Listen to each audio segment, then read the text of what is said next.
প্রিয় শিক্ষার্থীবৃন্দ, রিকাবি বাজার উচ্চ বিদ্যালয়ের অনলাইন ক্লাসে আমি জাহানারা আক্তার রনি আবারও তোমাদেরকে শুভেচ্ছা, অভিনন্দন ও ভালোবাসা জানাচ্ছি। আসসালামু আলাইকুম। আমরা পূর্বের ক্লাসে নবম দশম শ্রেণীর ফিন্যান্স ও ব্যাংকিং বিষয়ের ফিন্যান্স অংশের অর্থের সময়মূল্যের ধারণায় সূত্রগুলো জেনে নিয়েছিলাম। আজ আমরা সূত্রে প্রয়োগ করে বা সূত্রের আলোকে একটি অঙ্ক বা একটি সৃজনশীল আমরা খাতায় লিখব বা খাতায় করব। শিক্ষার্থী বন্ধুরা, তোমরা সবাই আমার সাথে খেয়াল করো। এখানে একটি সৃজনশীল তৈরি করা হয়েছে। সৃজনশীলটিকে আমরা দেখি। জনাব সাইফুল 6 বছর পর 3 লক্ষ টাকা পাওয়ার আশায় ত্রিমাসিক চক্রবৃদ্ধিতে 8.5% সুদে কিছু টাকা স্থানীয় ব্যাংকে জমা রাখলেন। দেখা যাচ্ছে জনাব সাইফুল 6 বছর পর 3 লক্ষ টাকা পাওয়ার আশায় ত্রিমাসিক চক্রবৃদ্ধিতে 8.5% সুদে কিছু টাকা স্থানীয় ব্যাংকে জমা রাখলেন। যদিও তার কাছে 6 মাস অন্তর চক্রবৃদ্ধি 8.7% সুদের বিকল্প প্রস্তাব ছিল। আমাদের সৃজনশীলটিকে তৈরি করতে হবে। ক নম্বর, জনাব সাইফুল কত টাকা ব্যাংকে জমা রেখেছেন, এবং খ নম্বর, জনাব সাইফুলের সিদ্ধান্তের যৌক্তিকতা মূল্যায়ন করো।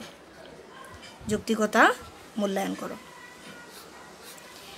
অঙ্কটিকে বা সৃজনশীলের উদ্দীপকটিকে আমরা একটা বক্সের মাধ্যমে সাজিয়েছি, সহজে আমরা যেন বুঝতে পারি। এখানে সহজেই বোঝা যাচ্ছে 6 বছর পর।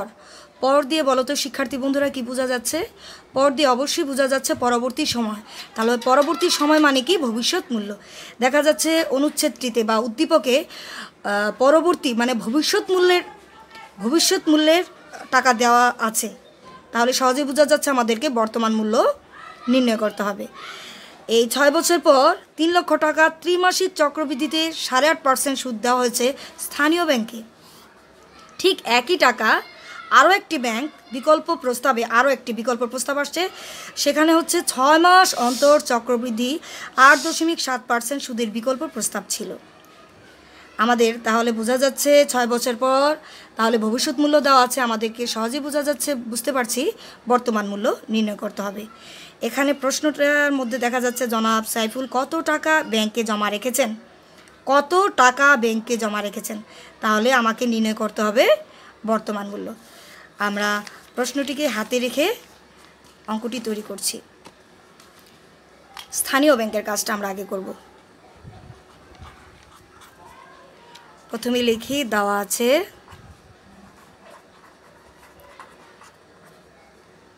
সময় এন কত বছর বলেছিল? 6 বছর। বর্তমান মূল্য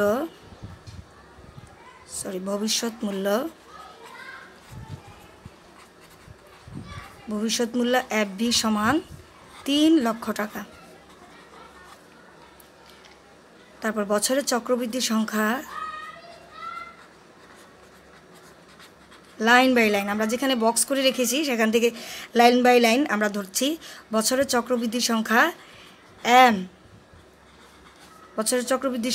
12 মাস 1 বছর হলে এখানে বলেছে ত্রিমাসিক ত্রিমাসিক বলেছে, তাহলে 3 দিয়ে ভাগ করলেই এম এর মান বের হয়ে গেল 4।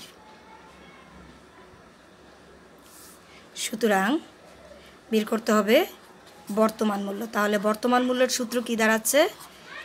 এফবি বর্তমান মূল্য পিভি সমান কত? আমরা জানি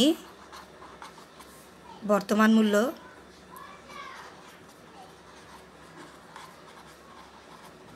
পিভির সূত্র কি? FB divided by 1 plus I divided by M N into M। এখন দেখি এফবির মান কত? 3 লক্ষ টাকা।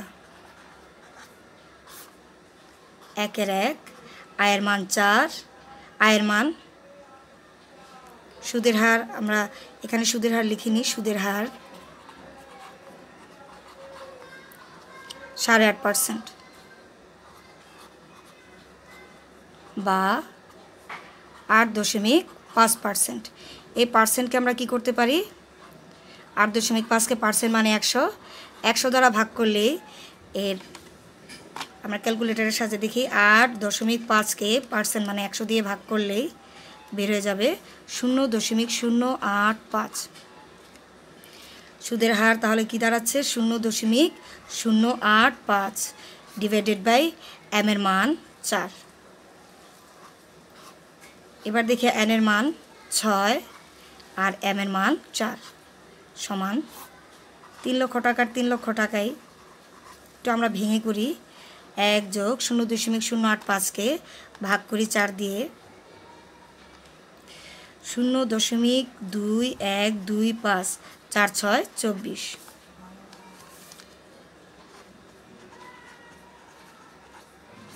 এটাকে আমরা 1 দিয়ে যোগ করি 1.02125 4 6 24।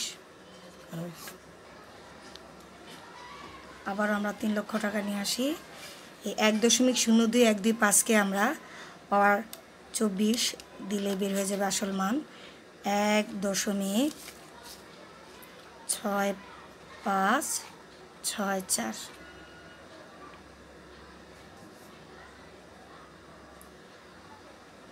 আমরা এখানে করে ফেলি 3 লক্ষ টাকাকে 1.6165 দিয়ে ভাগ করলে দাঁড়াবে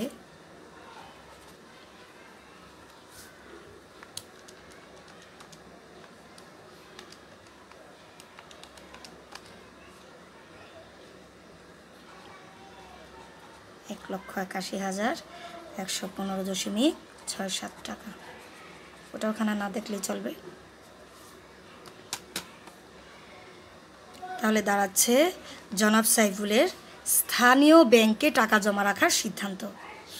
এবার খতে লিখেছে খ প্রশ্নে আছে জনাব সাইফুলের সিদ্ধান্তের যৌক্তিকতা মূল্যায়ন করো। জনাব সাইফুল স্থানীয় ব্যাংকে টাকা জমা রাখলে তার বর্তমান মূল্য দাঁড়ায় 1,81,115.67 টাকা। দেখব বিকল্প প্রস্তাবে তার টাকার পরিমাণ কী দাঁড়ায়, তাহলে আমরা যৌক্তিকতাটা সিদ্ধান্তটা সহজে নিতে পারবো।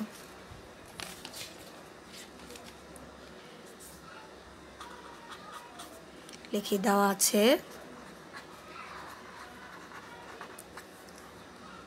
সময় n = 6 বছর, ভবিষ্যৎ মূল্য FB = 3 লক্ষ টাকা,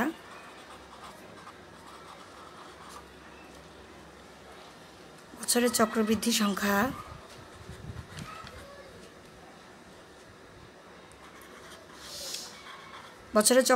সংখ্যা বিকল্প প্রস্তাবে 6 মাস অন্তর ছিল।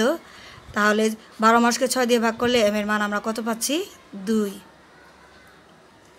সুদের হার I = 8.7%।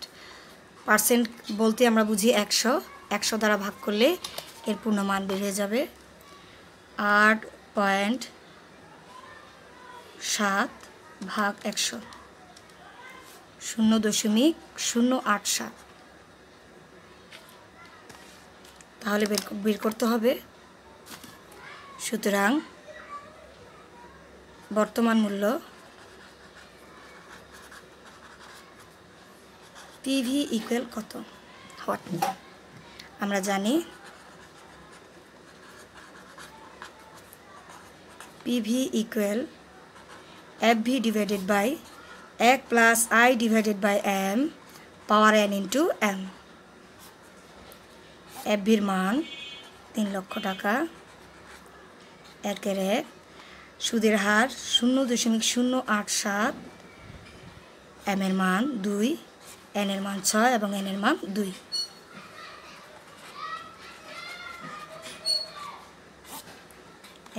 এটার সাথে ভাগ করলে আসবে ভাগ 2 = 0.0435। আমরা অঙ্কটা এখানে করে নিই 3 লক্ষ টাকা কে 6 × 2 = 12। এখন 3 লক্ষ টাকাকে এটার সাথে যোগ করলে কি দাঁড়াবে যোগ 1 = 1.0435 12 3 লক্ষ টাকার 3 লক্ষ টাকায় পাওয়ার 12 দিয়ে করলে বের হয়ে যাবে 1.6668। এবার 3 লক্ষ দিয়ে ভাগ করলে বের হয়ে যাবে 1,79,985.6012 টাকা।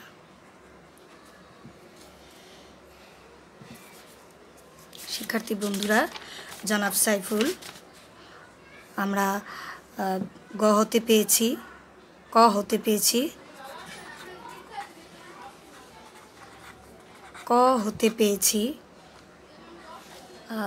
স্থানীয় ব্যাংকে টাকা জমা রাখার বর্তমান মূল্য পিভির মান বের হয়েছিল 1,81,115.67 টাকা এবং বিকল্প প্রস্তাবে পিভির মান দাঁড়িয়েছে 1,79,985.6012 টাকা। আমরা দেখি, আমরা জানি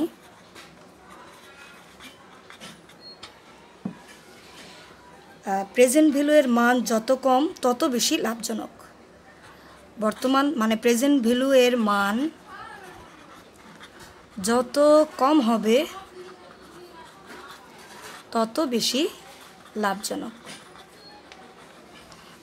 এখান থেকে আমরা সিদ্ধান্ত নেব স্থানীয় ব্যাংকে টাকা জমা রাখলে জনাব সাইফুল পাচ্ছেন 1,81,115 টাকা এবং বিকল্প প্রস্তাবে টাকা জমা রাখলে পাচ্ছেন 1,79,985 টাকা। একটু আগে আমরা জেনে নিয়েছিলাম বর্তমান মূল্যের মান যত কম হবে তত বেশি লাভজনক। তাহলে খুব সহজে বোঝা যাচ্ছে স্থানীয় ব্যাংকের চাইতে বিকল্প প্রস্তাবে জনাব সাইফুলের বর্তমান মূল্যের পরিমাণ কম। তাই জনাব সাইফুল সাহেব বিকল্প প্রস্তাবের সিদ্ধান্ত রেখে স্থানীয় ব্যাংকে টাকা জমা রাখার সিদ্ধান্ত ছেড়ে দেবে। তাই সহজে বলা যাচ্ছে জনাব সাইফুলের সিদ্ধান্তে যৌক্তিকতা যদি আমরা মূল্যায়ন করি তাহলে বিকল্প প্রস্তাবে টাকা জমা রাখার সিদ্ধান্তই যৌক্তিক। শিক্ষার্থী বন্ধুরা, আজ এ পর্যন্তই। পরবর্তী ক্লাসের আমন্ত্রণ জানিয়ে এখানে বিদায় নিচ্ছি। ভালো থেকো, সুস্থ থেকো। খোদা হাফেজ।